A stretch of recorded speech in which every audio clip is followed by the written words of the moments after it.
like sunshine, like springtime, like something's in the water and I'm taking a deep dive. I'm feeling so weightless, like I'm gonna make it, and nothing in the universe can take this.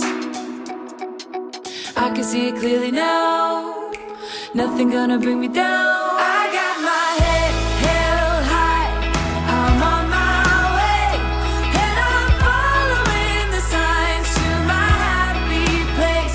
I'm walking in the light of a brand new day, and I'm right where I belong, in my happy place. I got my head held high, I'm on my way, and I'm following the signs to my happy place. I'm walking in the light of a brand new day, and I'm right where I belong, in my happy place. And I'm right where I belong, in my happy place. And I'm right where I belong, in my happy place. Welcome to the National University of Singapore Yonglulin School of Medicine Healthy Longevity webinar. Today's main topic is about the aging immune system, and we have the expert here, Professor Arne Akbar. I will introduce him in a few minutes. Please, as always, use the Q&A function to send your questions, but also, of course, your comments. We are starting today's webinar with a short presentation by Joachim Latumalia, our master student at the Center for Health Longevity, and he's talking about aging of the prefrontal cortex. It's a part of our brain. Joachim, over to you. First of all, thank you for the opportunity to be able to talk about my research. I'm going to talk about aging of the prefrontal cortex in the context of neurological disorders. So, neurological disorders. It's something that is very common and quite awful. Actually, a neurological disorder, it's the major contributor to mortality. It disproportionately affects the elderly and has a tremendous financial burden on the healthcare system. The financial burden of dementia and stroke alone are projected to be around $600 billion in the US in 2030. In addition, people tend to die younger. For instance, people with Down syndrome and autism tend to pass away earlier. However, what is actually the primary risk factor for developing neurological disorders? Well, that is aging. So our goal is to gain insight into the relation of neurological disorders and aging. Nowadays, many biomarkers are based on gene expression and protein interactions. However, an under-researched area is the area of lipids. It are basically specific types of fat that influence our body, such as hormones and steroids. Thus, we developed a biomarker based on these fats to measure aging of the prefrontal cortex. So why is this understudied area so interesting? First of all, if you would have a part of the prefrontal cortex and would measure its weight, around 40% of its dry weight consists of lipids. Second, the brain is an area with the highest variability of lipid species. Basically, every lipid can be categorized into different species, so the brain has plenty of those. And every lipid species has its own function.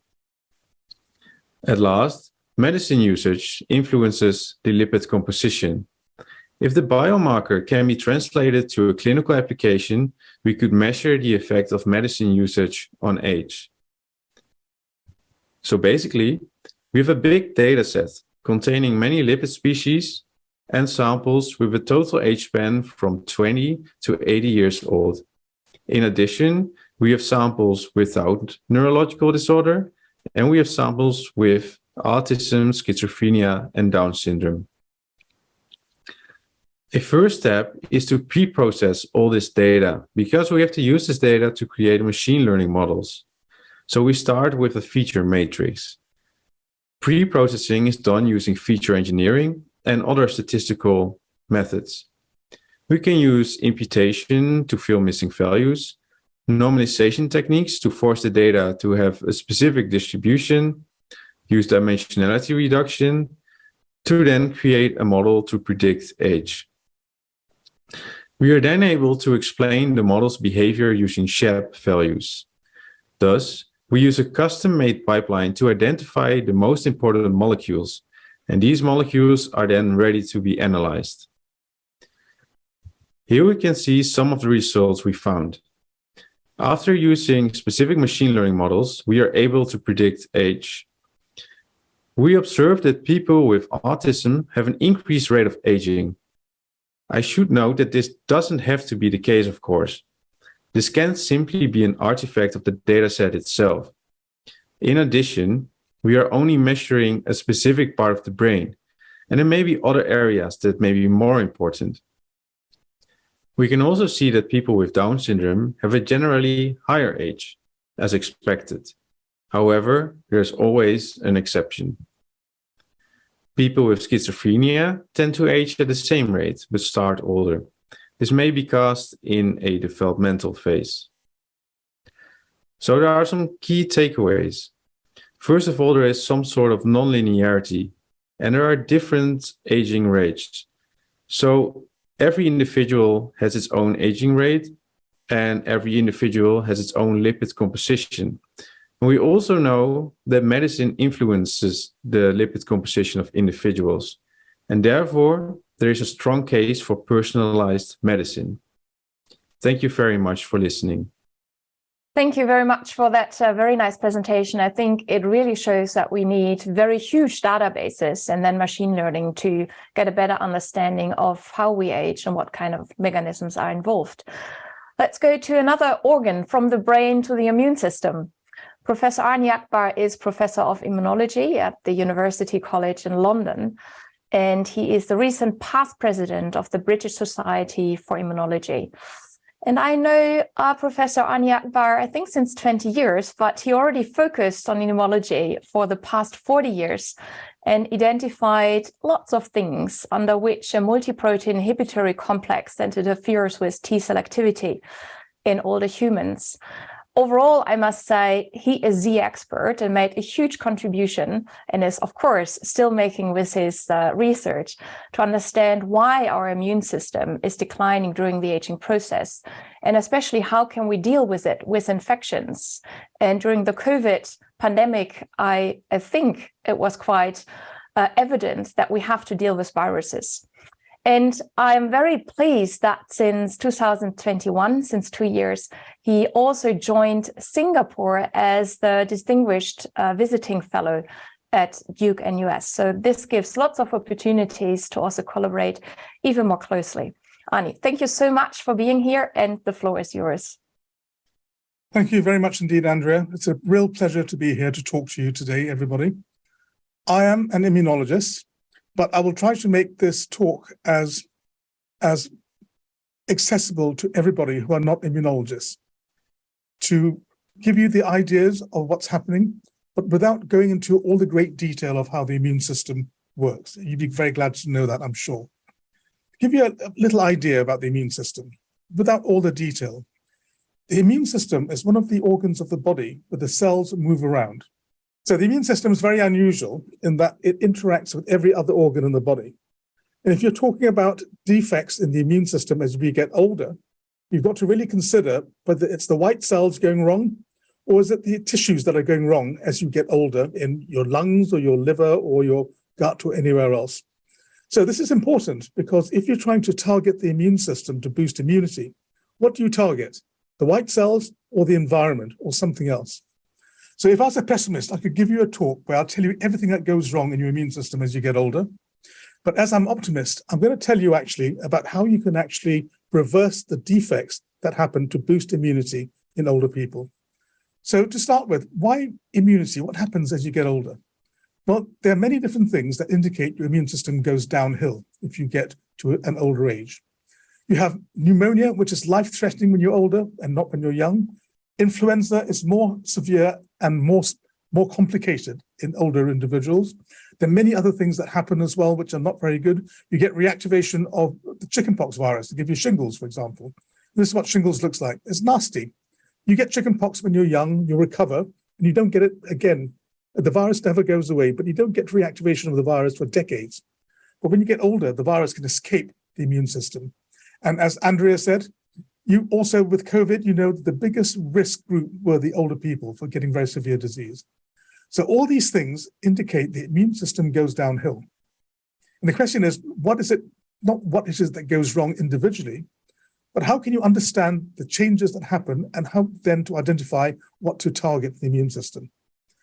With the statements I made about how the environment changes as well, it becomes very important to understand what's going on in the tissues of an older person during an immune response, in old individuals and in young individuals. I'll be talking to you mainly about humans. So many of these studies are looking at the immune system in older people, but in vivo, in real life, but also then using mouse models to help to cross-inform about the changes that occur and then try to find strategies that can actually boost immunity. So in this talk, I will initially tell you about a model for investigating immunity in humans in vivo. I'll tell you that older people have decreased ability to respond to antigen challenge in the skin. So these are antigens that you are immune to when you're young, and younger people still respond if you put these antigens in the skin, but older people don't. What is going wrong there? There's changes in the environment of tissues all around the body. And these changes include the increase in numbers of these old cells or senescent cells. And these can be found in muscle, in lung, in gut, in everything, every other organ of the body. Senescent cells increase. Do they contribute towards the defective immunity in vivo? That's something else that I'll be talking to you about. And what really is the optimistic part is I'll show you 4 ways to intervene in the immune response in humans to boost immunity, not in the test tube, but actually in vivo. So going to the first point then, how can we investigate immunity in real life in young and old individuals? So we developed a model, and it took about 25 years to do this. So I'm just showing you a very small snapshot of what we've done. We inject people in the skin with an antigen, and if you're immune to the antigen we inject, you have this redness and swelling, erythema and duration. If you're not immune, nothing happens. And we can measure this response by looking at the diameter of the response. We can look at the redness using a dermatology machine that measures the redness, and we can feel how hard the response, the palpability of the response. And we put all that together to give a clinical score as to how well a person's responded.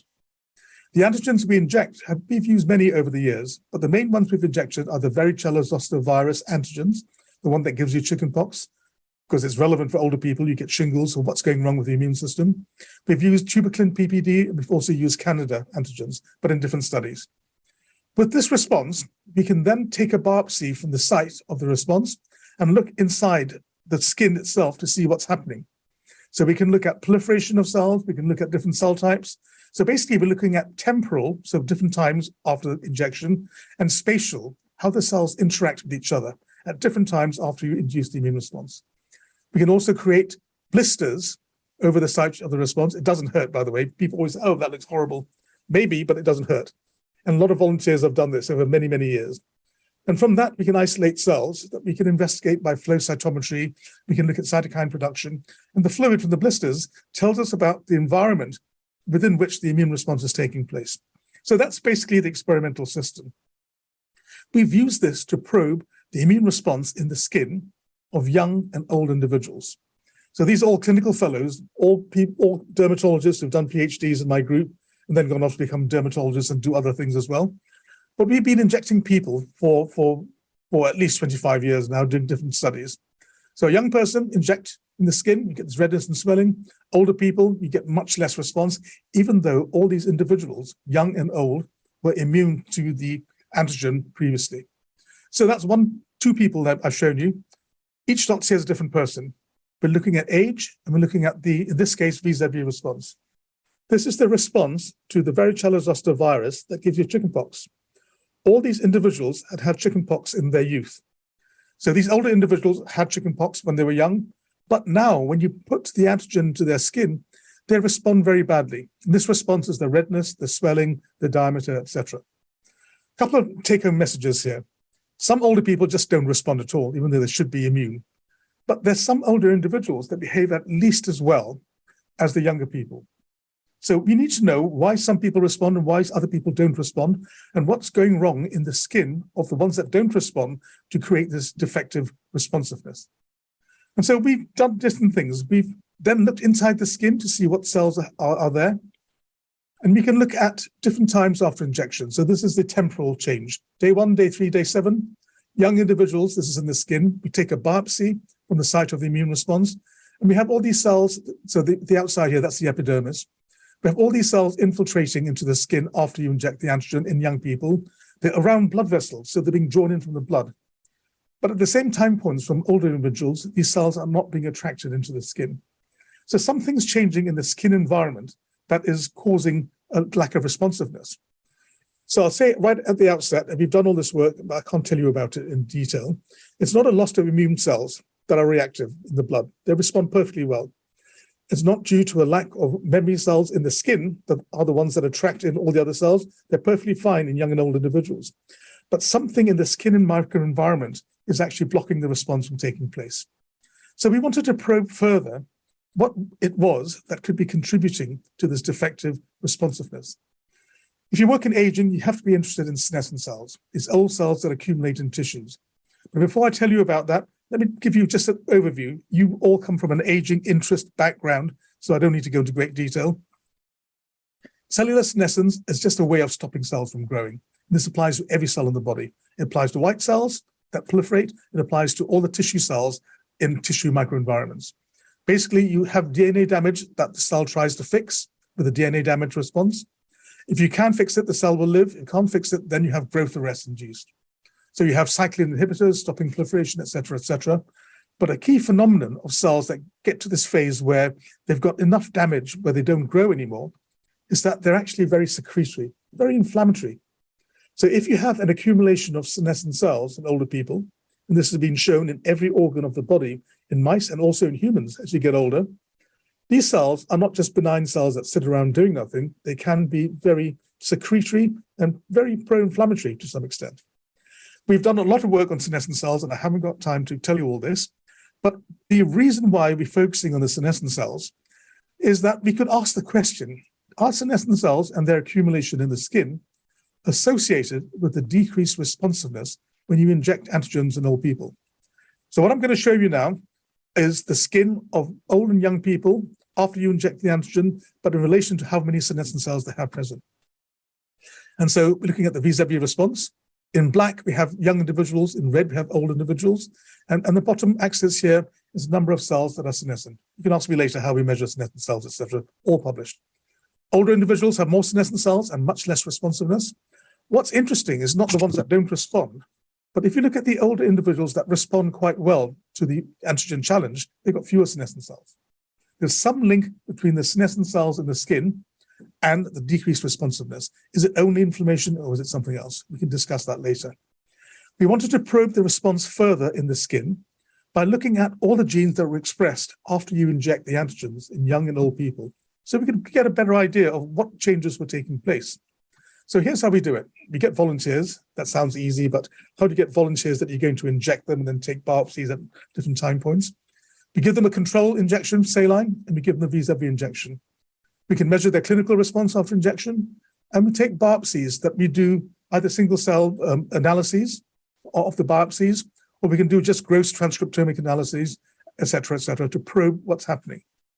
What I'm going to show you now is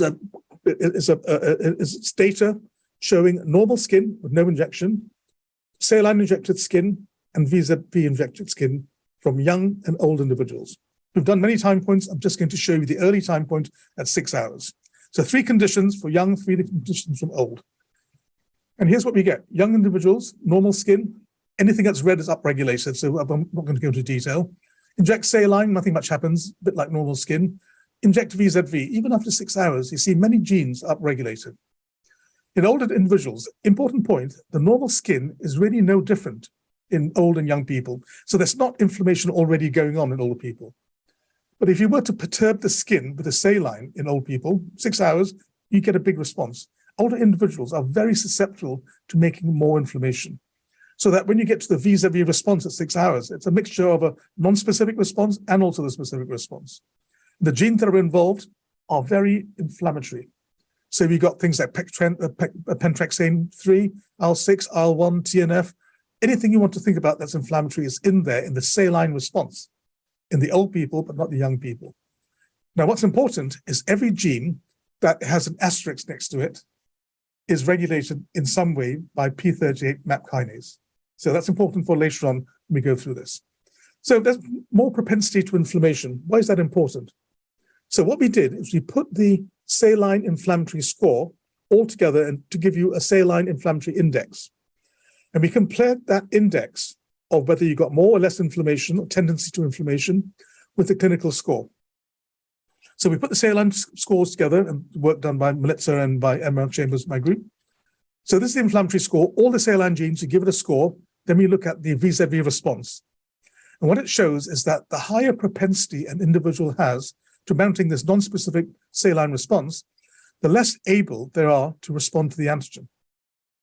That means that in any individual, if you have too much inflammation too early in a response, then you don't actually respond to the antigen very well.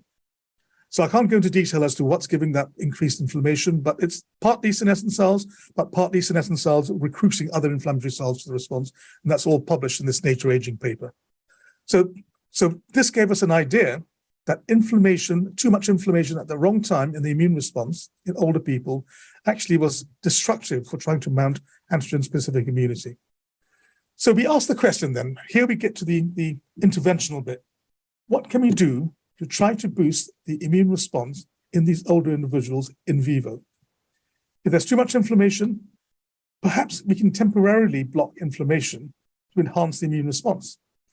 And so, as many of the genes involved with the inflammatory response were linked to p38 MAP kinase, many drug companies, including GSK, have made p38 MAP kinase inhibitors to use to treat big inflammatory diseases like COPD or rheumatoid arthritis. All these trials didn't actually work very well because there's toxicity with long-term use of these p38 inhibitors. What we wanted to do was to look at short-term blockade of p38 in vivo using a phase 3 drug from GSK. And you can imagine the negotiations that had to take place before we could actually do this study. And this was a study that was multi-institutional in the UK. We had my university, UCL, but we had at least 3 other universities. We had the involvement of the grant-giving body, Medical Research Council, who gave us a lot of money to do this clinical experimental medicine trial, and also GSK that gave us use of the drug. So there's no conflict here in that they gave us the drug, but it's an investigator-led study. So we use an inhibitor called losmapimod, p38 inhibitor, and this is from GSK. So here's how we did the study. So this is a snapshot of years of work of getting all the approvals. We get recruits, right? So you think about it, how do you get recruits? We didn't pay these recruits, we paid the expenses, that's all. We get the recruits, we inject the antigen, we look at the clinical score. We only chose individuals that didn't respond well because we weren't trying to boost the response of those that already responded. We could take biopsies at different time points at this stage, and we selected the individuals that we were going to study further. We left them for 2 to 3 months to equilibrate that system. Then we gave them 4 days of treatment, 2 tablets a day for 4 days. That's all it was for this drug. We then re-injected the antigen, then we looked at the response again. So what we're looking to see is if we could temporarily, just 4 days, block inflammation to enhance their ability to respond to antigen. And long story, but here's what we found. First thing we asked is, was the inhibitor for this short-term use working in vivo to block inflammation? So we looked at CRP levels in the serum before and after treatment. And yes, you blocked inflammation even after 4 days in these individuals. No side effects, nothing bad happened to any single person in this trial. We then asked, can we actually block p38 in cell types that are inflammatory in vivo? So we got PBMCs from the same individuals, and we stimulated the PBMC with lipopolysaccharide, just to see whether the monocytes could be blocked in their ability to make TNF or IL-6. And here's the dose response, and the answer very clearly is yes. So the drug for short term was also blocking cellular responses to inflammation. But the real question was, if you blocked inflammation, could you enhance the immune response in the skin? And the answer is very clearly, yes, you could. So this says that proof of principle, if you have the wrong things happening in the environment, like too much inflammation too early, or too much inflammation per se, you can actually inhibit the immune response. More importantly, this is reversible. can you in some way target inflammation in older people to try to boost vaccine responses, boost responses to malignancy, et cetera, et cetera? And the answer is out there, and it has to be addressed in due course. What's happening in the skin? Well, I told you that there was no infiltration of cells into the skin in older people. And what happens after you block the p38 MAP kinase? So here we're looking at CD4 cells in red, the helper cells. We're looking at proliferating cells, Ki67, and we're looking at the dendritic cells. Before treatment, nothing happened, as I showed you before. Nothing's infiltrating. But in these older individuals that responded, you can see clearly, even after 4 days, after the injection of the antigen, all these cells started coming in, and you reinstated the immune response. And all the data is there, and it's published, so I can't go into it. But at the cellular level, we've broken the link between lack of responsiveness and lack of cellular recruitment. Everything starts happening again. When you apply for these kind of big grants from places like the Medical Research Council, they always ask you awkward questions like, well, if P38 doesn't work in vivo, what are you going to do with all the money? So we had to come up with a plan B. And we said, well, it doesn't work. Maybe we'll try something else. And we try vitamin D. And this is a piece of luck where the plan B also worked. So we wanted to supplement people, older people who didn't respond with vitamin D over a long period, and asked, do we change the immune responses in the skin? And the answer was, yes, it also works, which means that you've got a natural substance now that you can take to boost your immunity in the skin. And this is all based on data that's published as well. So we, as before, recruit people, look at their clinical score after injection, and 14 weeks of supplementation of vitamin D in these individuals. How do we know they took the tablets every single day? Well, if you looked at the serum vitamin D here in part B, every single person increased their levels in the serum. So they were very good. They all took it because it's a national product. They thought, it's doing me good, so I'll do this. And at the end, we re-injected the antigen, and we took the clinical score again. And what we found in part C here is that very clearly, with this supplementation of vitamin D, we also increase the response. I haven't got time to tell you, ask me later. Vitamin D is working in part like P38 inhibitor. You can also block P38 and block the SAS, the secretion of inflammatory mediators by senescent fibroblasts. We've done all that in vitro as well. But there are other things that are involved as well, and I haven't got time to tell you. But what's important here is that both with the P38 direct treatment and with the vitamin D treatment, you're affecting something that changes in an old tissue and microenvironment, not the T cells themselves. So the microenvironment goes wrong, well, you can rectify that to some extent. But what about trying to intervene with the antigen-specific immune response itself? So what we wanted to try, as this is VZV, varicella zoster, the vaccines to this agent. And these vaccines were developed for treating older people to prevent them getting shingles. And we asked in an experimental study, using a vaccine called Zostavax, a live attenuated virus, not to try to treat the patients, but to look at their responsiveness to it. Can we boost that response in older individuals to VZV by vaccination? So here's what we did. We got individuals, we have those that don't respond very well. We vaccinated them, and after 2 to 8 months, we came back and tested their response again. Could we boost the immune response in the skin through vaccination? So a direct intervention into the immune system. And this is work all being done by other fit clinical fellows in my group, who are all dermatologists who've now got their PhDs with me and gone on to do other things in dermatology. And so here's what we get. Before and after, clinical score in the skin. This is the redness, the swelling, the erythema, etc. Low response before vaccine therapy. Vaccinate these old individuals, and you can increase their response in the skin. So it's not only targeting the environment, you can actually also target the immune system to boost immunity. And so here's what we get with the cellular infiltrates. Young individuals, you can got CD4 cells in red and Ki67 proliferating cells in green. Older individuals, very much less, but when you vaccinate them, they start behaving like a young person again. And I won't dwell on this data. All this data says exactly what I've just told you. You reinstate the immune response in the skin in older people by vaccinating them. And you're increasing the number of cells that can actually respond, increasing the precursor frequency. So that's immune therapy, but T cells also go wrong when you get old. And a lot of people who work on aging on T cells will say, well, these subsets change, that changes. But they're also senescent T cells that accumulate when you get older. And the question is, can you actually target the senescent or the old T cells, not the old environment, but the old T cells to boost immunity? So this is work that was carried out in my group by a very, very excellent scientist called Alessio Lana, did his PhD with me, did a postdoc with me. He did a fellowship in Oxford. Then he started his own company now. So there's proof of principle that what I'm going to tell you actually does work to some extent. He's got his own company to try to manipulate old T cells to boost immunity. So we looked at a group of proteins called the cestrins that Alessio said, well, there's something going on with this. We should look at this. I said, go ahead, let's have a go. So the stress proteins, they were previously considered to have anti-aging properties in Drosophila. But in T cells, in humans, in old T cells, they have pro-aging properties. So cestrins had not been investigated in the context of the immune system previously, and they coordinate a new inhibitory activation complex. And so old T cells that accumulate as you get older, they all express the cestrins that coordinate this complex. I haven't got time to go into details, but let me tell you about the complex.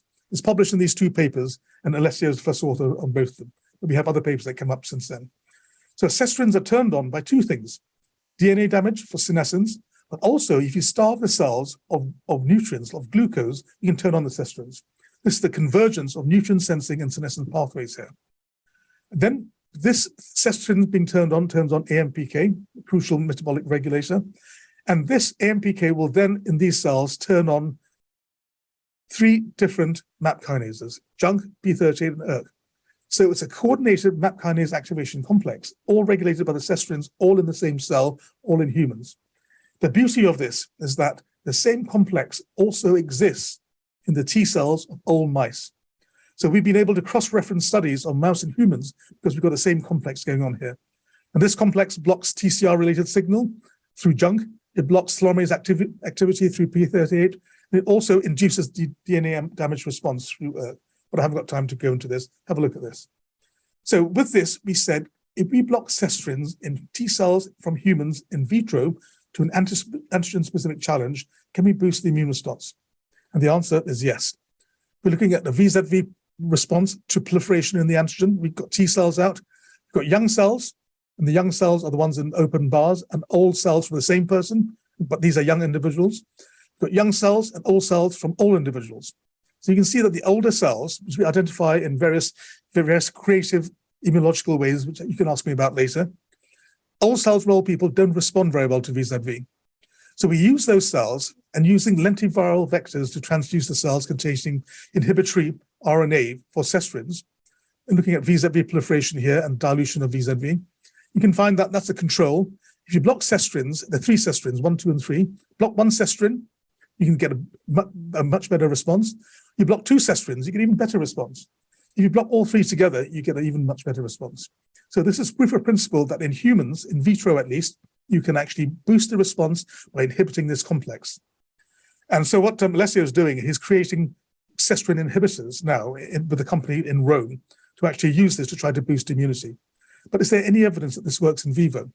So because the mouse system behaves in such a similar way, the cestrins with the same complex there, etc., we got cestrin knockout mice, but not just cestrin knockout mice. We got old cestrin knockout mice from a collaborator in the University of Michigan, Junhee Lee. We contacted him and said, do you have these cells? Can we have a couple of mice to just do some experiments? And he said, well, you've got some old mice that have been sticking around for about 20 months. We're going to get rid of them. Would you like them? So this is a piece of really good luck where someone just gave us off the shelf, literally, old cestrin knockout mice where we could do some experiments. The experiment we did was to say, can these old cestrin knockout mice, without this inhibitory complex, can they respond better to flu vaccination? So this is all done, and it's all in that paper, lots more detail. And what you find is that if you look at old wild-type mice, they kind of have a low response, but the cestrin knockout mice, firstly, after vaccination with fluad, so it's a flu vaccine that works in humans, but also works in mice, you get splenomegaly, you get a lot of splenocytes, a lot more splenocytes, a lot more CD4 cells, but here you have a lot more antigen-specific CD4 cells as well. These are cells from the spleen that you take out and you re-stimulate with the fluad, the flu virus. And you can see that in the cestrin knockout mice, you get a much better response than the control old mice. These are all old mice. But if you then knock out an extra cestrin as well, you get a better response again. But it's not just the T cells that you improve the response of by blocking the cestrins. You get the antibody response. This is the flu-specific antibody response in the mice. The cestrin knockout mice, they respond much better. So this is why Alessio is actually formed this company to find cestrin inhibitors to try to actually boost the immune response. So the last couple of slides, just to summarize, senescent cells are very important. We've done a lot of work on this. I can't go into detail. They create the inflammatory response, but they're not only the only cells that make the inflammation. They recruit other inflammatory cells that together make a lot of inflammation, which is actually detrimental for the immune response. The infiltrating monocytes, which the senescent cells recruit, secrete PGE2, Vicox2, that inhibits resident memory cells. And that's part of the mechanism which I haven't been able to show any detail on. But all cells, so you can target the microenvironment by blocking inflammation, either by using a P38 MAP kinase inhibitor or by using vitamin D. But you can also target the old cells in an individual. So in the end, maybe if you could use a combination of therapies, it might actually be very useful to try to tune the immune response to make it more efficient during aging. So final summary, enhancing immunity during aging. I told you that we had 4 ways that we could boost immunity in humans. 2 of these target the microenvironment and 2 of these target the immune system itself. Block P38. You can supplement vitamin D that works in part by P38, but other things go on. Beauty of this, you can just buy this. So you don't have to actually get GSK permission to use their drug. Vaccination doesn't work that well in older individuals, but even vaccination will boost the immune response in part. But maybe given vaccination as an adjunct to another alternative that can enhance the function of T cells, would actually work together in combination to try to enhance immunity. Proof of principle, you can do work in humans, look at mechanisms that can be targeted to give you a good outcome. And finally, this work's been done by many different individuals over many generations in my group. This is a picture of Richmond Hill overlooking the Thames. We all went for a snapshot of some of my group that went for a walk recently. I can't go into detail. I've had the privilege of working with fantastic people within my group, but great collaborations all around the world. And thank you to the funders, the Medical Research Council, and thank you to GSK for letting us use their drug. And with that, I'll end. Thank you very much. Thank you, Arne. Wonderful, wonderful presentation. What I always loved in your presentations is the kind words to your team in the end, and knowing your team, they're all lovely people and they're very happy working with you. But let's go to real science and the topic, and let's see if we have a great discussion. While visiting your lab, I think 20 years ago, I think you were the first one in just injecting these antigens into human skin. And it was a little bit scary for me in the beginning, just seeing that. But tell me, how generalizable is that concept to learn about the immune system and senescence, etc., and all the aspect you are studying compared to other organ systems where we might also have a diminished T cell response and an engaging monocyte and macrophage in the end? Yeah. Well, we are limited by what we can do. So to do the studies that we had to do, we had to get the ethical approval, we had to get the volunteers, we had to make sure the university would take the liability if something went wrong, etc. So even though I talk about it now as a one full story, it was a stepwise story. We had to meet all the safety criteria, etc., to go ahead and make this happen.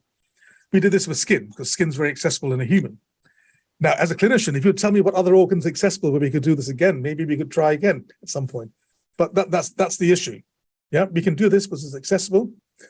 But if the phenomena are generalizable, well, there are certain things about this that's generalizable to the rest of the body and other organs too. So firstly, senescent cells increase in every organ of the body, not just in the skin with aging, and that's been known for a long time. Monocyte infiltration has always been associated with big inflammatory responses. So if you look at COVID and look at lungs, yes, you get T cells, but you'll have a lot of inflammatory monocytes in there as well. And they somehow creating an inflammatory environment where you can't probably clear the virus. The immune system's not going to work that well in that big inflammatory environment. I didn't talk to you about Tregs, but that's also something that senescent cells can induce through the SAS. And that's going to be true for every organ in the body as well, because they're also increasing every single organ. What is key is that you have to choose the bits that you think you can extrapolate on and things that you can't. The beauty of having the cestrin system being very similar in mice and humans is all the questions you're asking now about targeting the immune system, we can do that in the mouse model.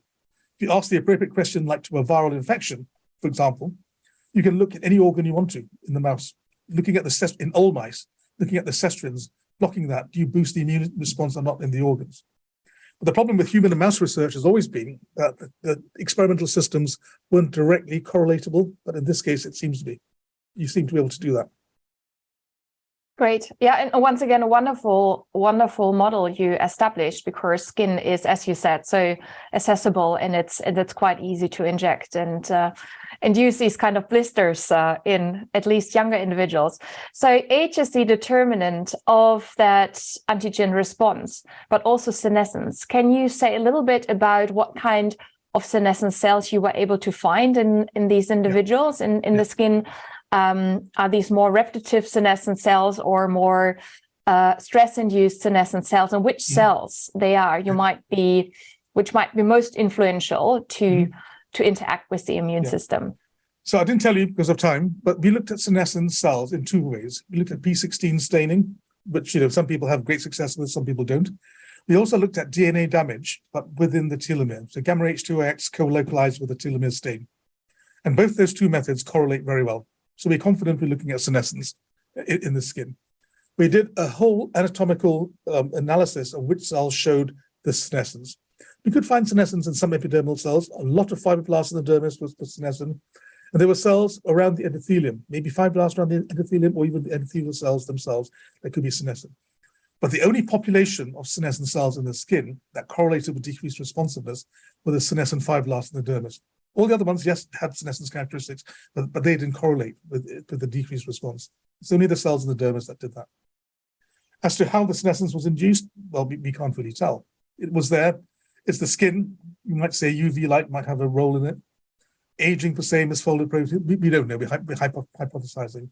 But they had DNA damage, these cells. Yeah. And luckily, right now we know that the number of senescent cells in the skin are highly associated, maybe also in humans, with the number of senescent cells we have in other human organ systems, which will help you with the generalizability in the end of that model. So great work. I was really struck by your intervention you did. So with the idea, okay, let's block the innate immune system, the acute response, and then help the adaptive immune system, the T cells, to work properly. Could you elaborate a little bit of what the next steps could be? Because you gave certain vitamin D, but also the other interventions just for a couple of days, what that would mean, when to start, when to give these kind of drugs, to really learn more how we could engage a better T cell response in the end, and what kind of side effects you would expect.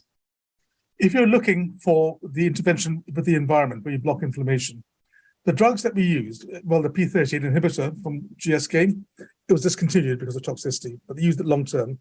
So if you use it short term, for 2 tablets a day for 4 days, it's no toxicity. But you can't keep on doing that. What you hope to be able to do is use that drug temporarily, just to let the immune system respond to boost the precursor frequency of maybe the vaccine-specific T cells. Then you take the drug away. All you want to do is have the immune system to respond for a while, or let it respond. You get the numbers of reactive cells up. Then you take away the treatment. You've done the job. You've got the cells that you want already boosted. So with that drug, you can't use it for toxicity. For vitamin D, you can use as much as you want to. But the question is, well, there are conditions where you have too much vitamin D, so you can't use it, to a great extent. We don't know whether vitamin D also works for immune responses in other tissues, because we haven't tested that. It works in the skin. P38 inhibitor will work in many other tissues. That's why they made the drug. For the cestrin inhibitors, remember we're looking at senescent cells that we're actually reversing their ability to proliferate. Yeah, senescent T cells also don't proliferate. And so there's always that caveat, if you make senescent cells divide again, is that good or bad for you? Well, you get more precursor frequencies, you may work well, but these cells also have DNA damage.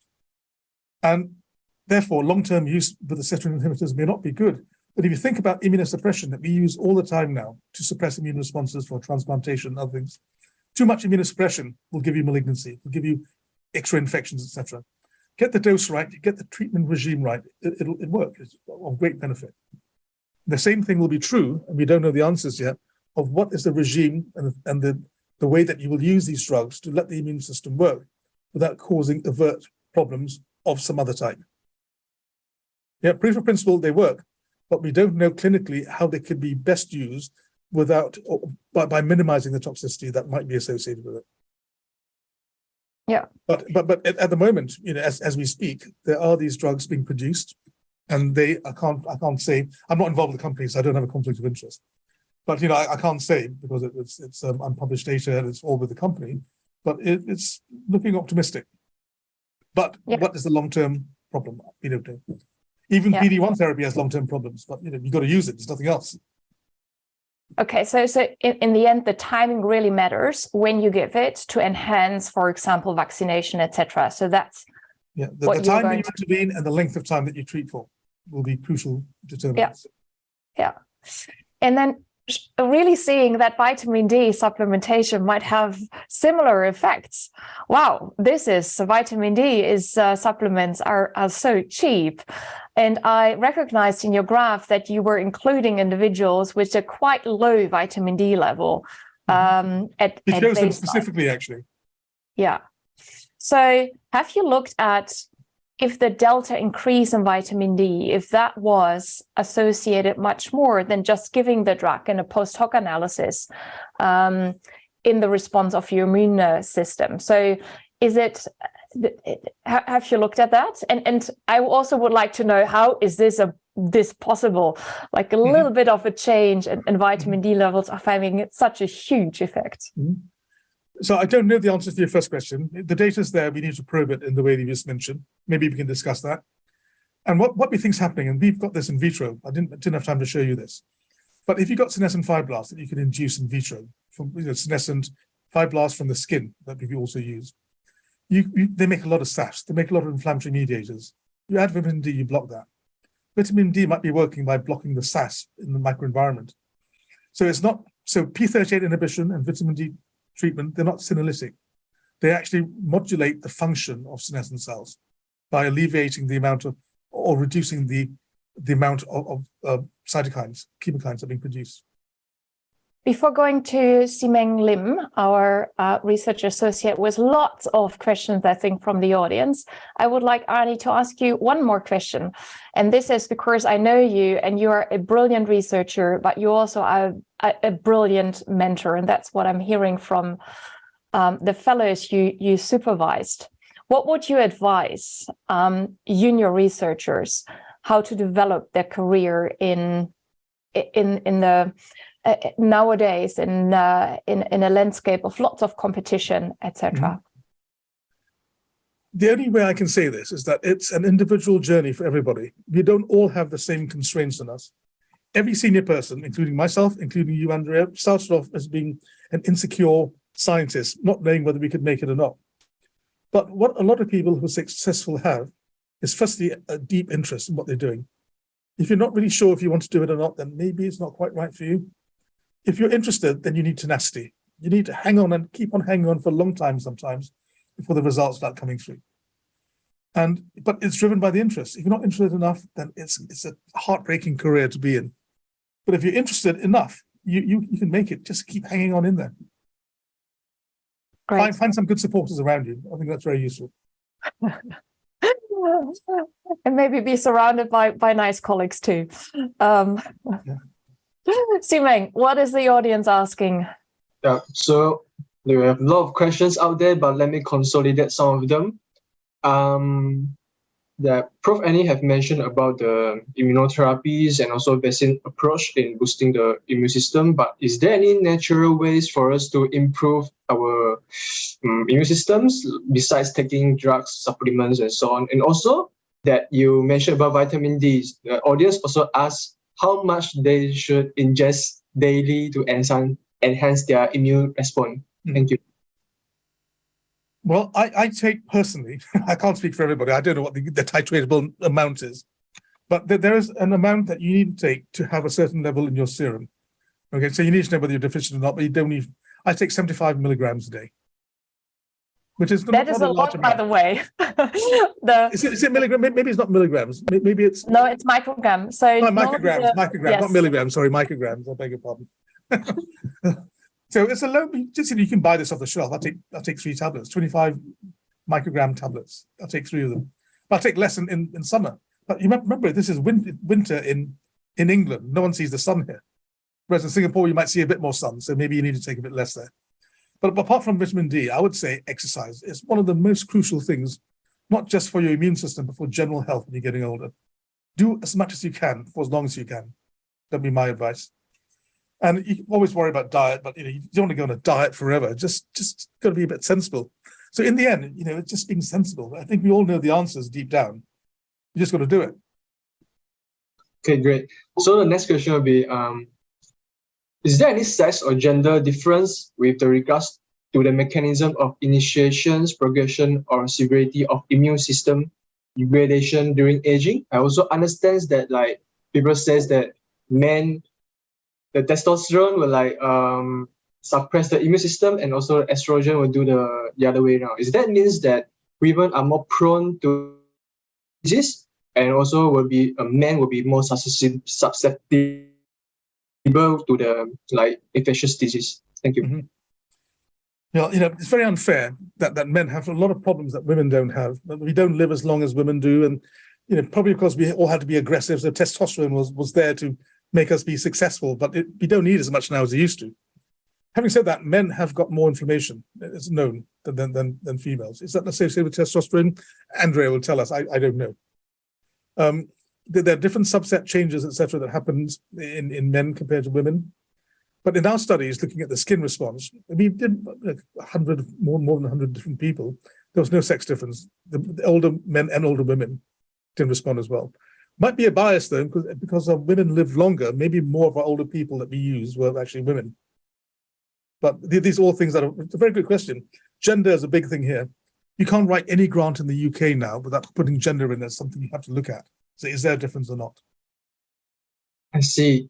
So one more question is regarding about your presentation just now about your studies, that you mentioned that some old individuals respond to vaccines similarly to young ones. So what is the difference between old responders to old non-responders? Do the old responders do not have senescent stromal cells or inflammatory microenvironment? Yeah, I can't generalize with the whole immune response, only from the skin and what we've looked at. I showed one graph with a correlation with clinical score and senescent cells. There were some older individuals there that actually responded quite well, like the young people. They had fewer senescent cells.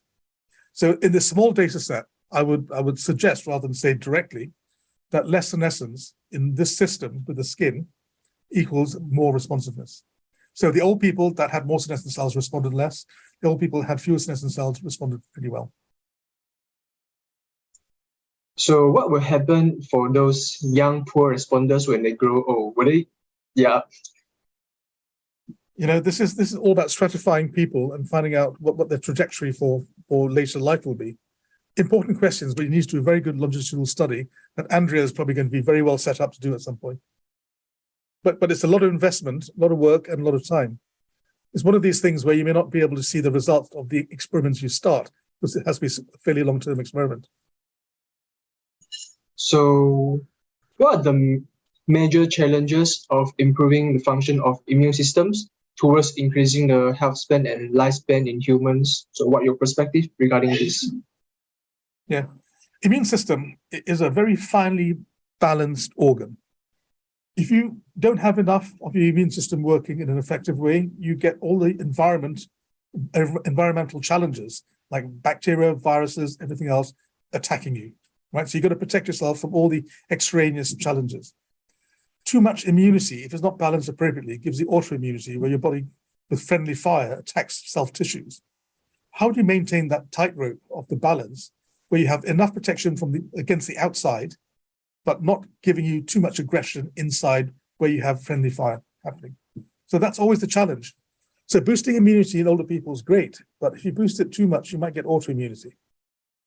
Yeah, so it's understanding the control and how to modulate that level of control to give you what you want when you want it, without having all the bad consequences as well.